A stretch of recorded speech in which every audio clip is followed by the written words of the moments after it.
Hey guys, welcome back to this video in Engineering Dynamics, and here we'll be doing our first problem for acceleration analysis.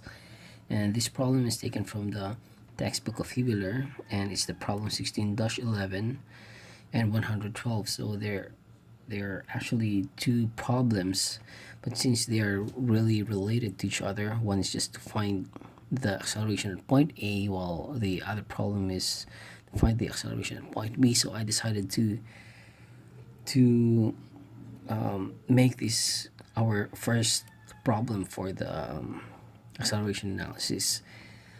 So the problem is, it says that the hoop is cast on the rough surface such that it has an angular velocity of 4 radians per second and an angular acceleration of 5 radians per second squared.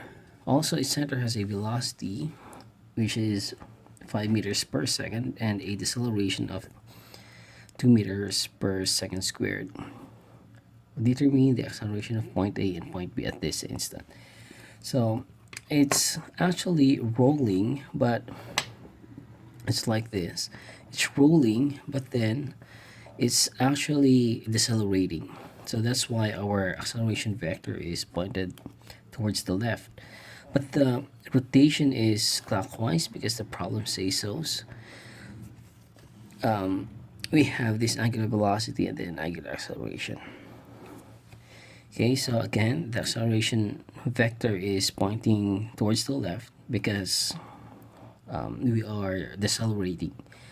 But the velocity vector is still pointing towards the right because that's actually the motion. The direction of the motion. So we are asked to determine the acceleration of point A. This is the point A, and then the point B at this instant. Okay, so first things first for any analysis is to draw the free body diagram. Okay, so here let's draw. For now, let's solve the acceleration at point A.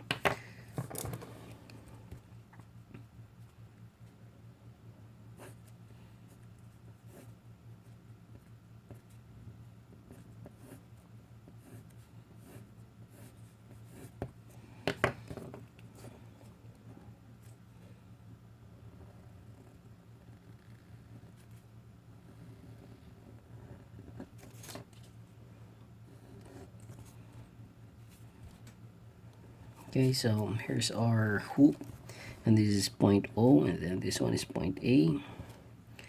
So we'll just draw the vectors of O and point A. So here we have an acceleration vector which is 2 meters per second squared, and we are asked to find the acceleration of point A. So for the acceleration of point A, take note that acceleration vectors, the acceleration at this point it's not the same as the velocity vector, because the velocity vector is always tangential, but for the acceleration it's not. So it's like this. Just a brief review. For example, here's our path, our curved path, and then here's our object, and then it has this motion. Let's say this is our path. So when we say that the velocity is always tangent, it's like this. But for the acceleration,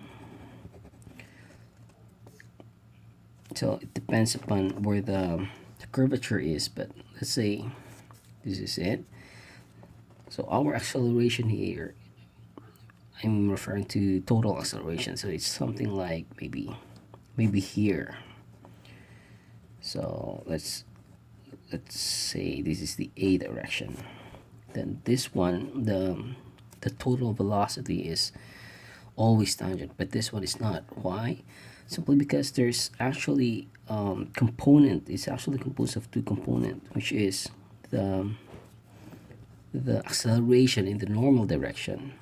Okay, not this, maybe here, pointing towards our center here, and then the other one is the tangential component. Okay, so just recall, let's draw another one here. So for velocity, it's always tangential, but for acceleration, it's both. So we have a tangential acceleration and a normal acceleration, and therefore the resultant acceleration is maybe something like here. Okay, so that's the difference. Okay, so here, since we really don't know where the direction, I mean the angle in between, but we can just locate, I mean, let's just illustrate the two component of the acceleration, which is the normal, because the normal acceleration always points towards the center.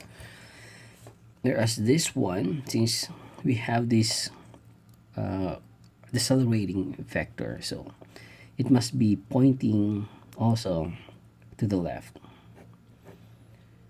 Okay, we just don't know the magnitude, but that's it somehow. Okay, what else do we need is the position vector of A with respect to O. Okay, so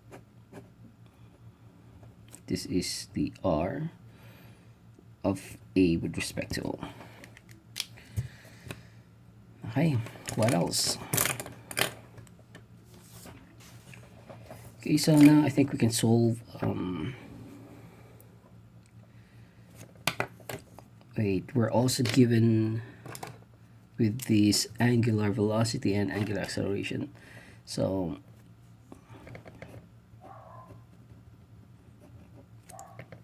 okay, so our angular velocity is 4 radians per second, and our angular acceleration is 5 radians per second squared. Okay, so now let's solve for A. Okay, so we'll write here, solving now for acceleration of point A.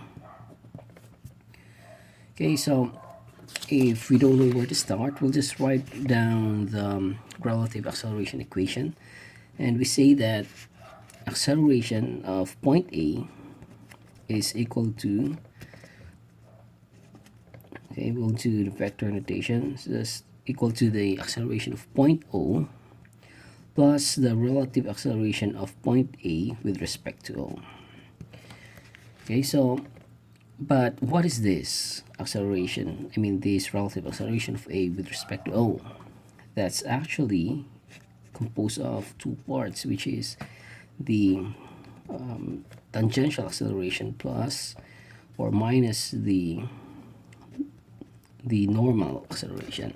So the equation for solving this tangential acceleration is just simply the angular acceleration, that's a vector, cross product to the position vector, so which is R of A with respect to O.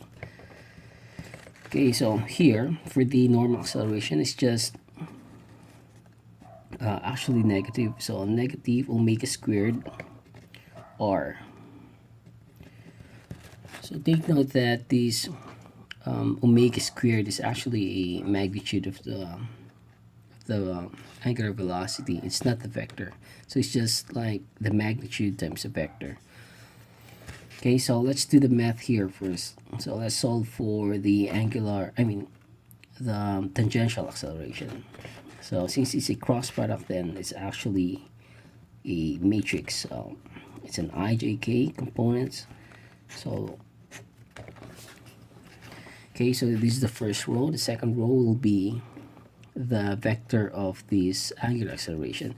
So since our problem is actually it's rotating clockwise, then we have a negative, the vector is actually pointing to the negative z direction. Okay, so 0, 0, minus 5, and then our position vector. So since our reference is O, point O, then we'll just let's say this is our UCS. So these are X or Y direction. So from this point, what is the position of A? So since it's actually purely vertical, then we don't have values for the I and K directions, so only J. And what is the distance from point O to point A? That's actually the radius 0.3. So it's 0, then 3. Well, 3 is 0.3 and then 0. Okay, so if you do the math, actually what you will get is A sub t is equal to 1.5 along the I direction.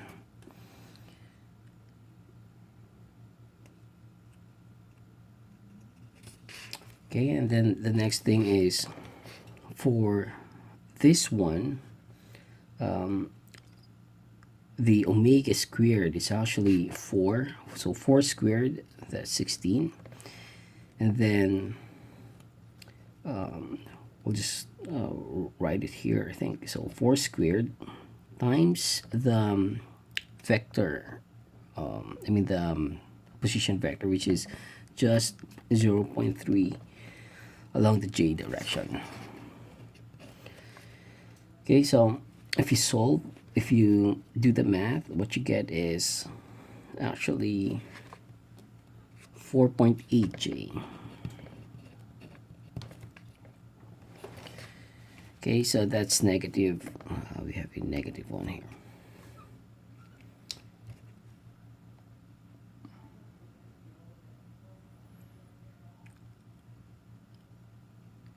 Okay, so let's move on. Then, since we now have the value of this tangential acceleration and then the normal acceleration, then we can substitute it in this equation. So the acceleration of A is just simply the acceleration at point O, which is 2. So let's express this in terms of vector notations, and that's going to be negative 2 along the I direction, okay, plus the value of this relative acceleration of point A with respect to O. So first let's write down this one. So plus 1.5, the value of this 1.5 I, and then this one, take note that is negative because it's actually opposite to the direction of this this position vector. So minus 4.8 along the J direction. Okay, so now we can solve for the i's. We can combine the i's. It's negative 2 plus 1.5, so that's negative 0.5 I, and then we have a minus 4.8 J. Okay, so that's the vector notation of this acceleration vector of point A. So if we do, if we want to find the magnitude of this acceleration vector, then we just do the Pythagorean stuffs here. So 0.5 squared plus 4.8 squared, and then do the square root. Okay, I think we'll just write it here. Okay, plus 4.8 squared. So that's actually 4.83 meters per second squared. Okay, so it's actually just a technique that we don't include the negative here simply because it's just a square. So if you square the negative, it just becomes the positive. Okay, so this one is actually correct. If we check for the sign, this is negative, so it has to be going this way. And then this one, this is negative, so that's actually downward. So therefore our acceleration vector would be something like maybe going this way. So in the third quadrant. Okay, so now let's solve for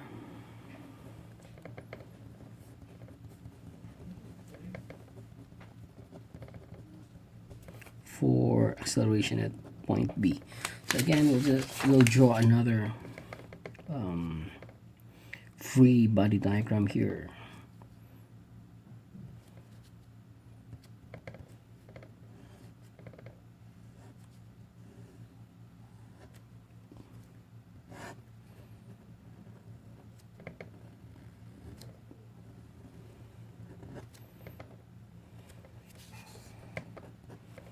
Okay, this is point O, and then this is point B.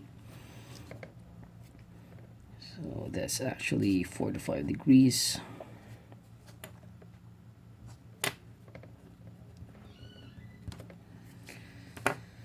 Okay, so we'll draw the acceleration vector. We have a negative acceleration of 0.02 meters per second squared. And then here we'll draw again the tangential component. So this is the tangential, and then this one is the normal component, so a sub n. Then we'll also draw the position vector.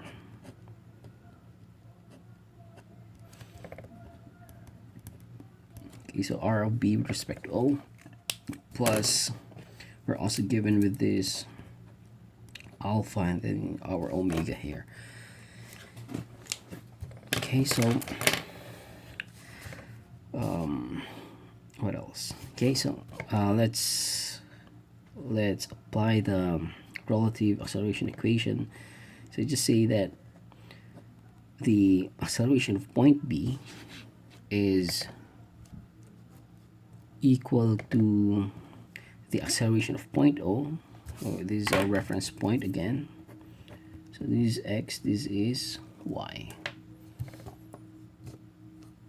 Okay, so a sub b is just equal to acceleration of point O plus the acceleration of b with respect to O. So again, what is this thing? It's actually composed of the tangential acceleration and then the normal acceleration. So here we'll do the cross product again. So this one is the position vector of B with respect to okay, so here I, J, K. Okay, so the second row would be the vector of the acceleration, I mean of the angular acceleration. So that's still the same, that's 0, 0, negative 5, 0, 0, negative 5. But for the position vector, so this is our reference point. So how to get to B from point O? So actually the x component is, we're actually going to the right, so that's positive.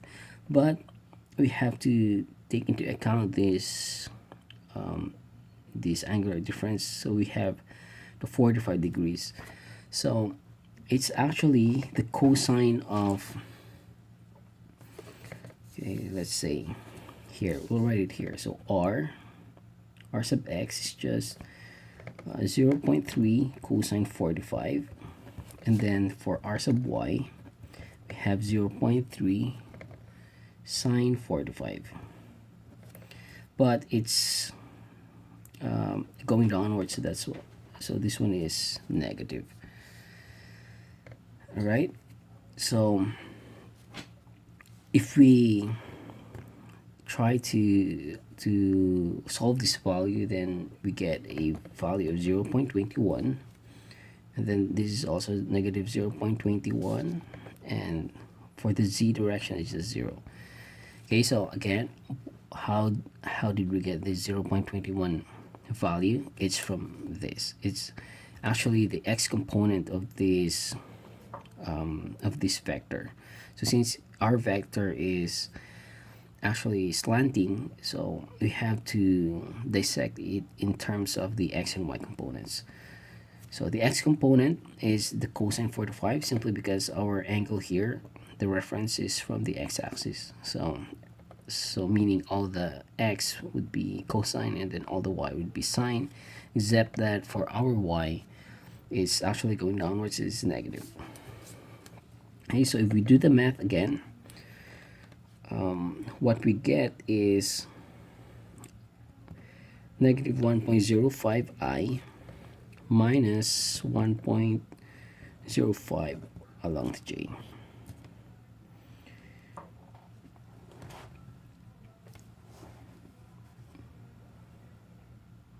All right, so now let's solve for this normal acceleration. That's just the negative of omega squared, that's the value, times the position vector. So if we substitute the value, it's just 4 squared. However, since our position vector is, again, it's slanting, so we have to express in terms of the x and y. So we get 0.21 along the y. So this 0.21 is positive because from this reference point you're going to the right. And then you go downwards, so that's minus 0.21j. Hey, so if you distribute this magnitude or this scalar, then we actually just multiply this magnitude of the vector and then this scalar quantity here. So what we get is a sub n is equal to 3.36 on the I direction and minus 3.36 on the j direction. All right, so what else?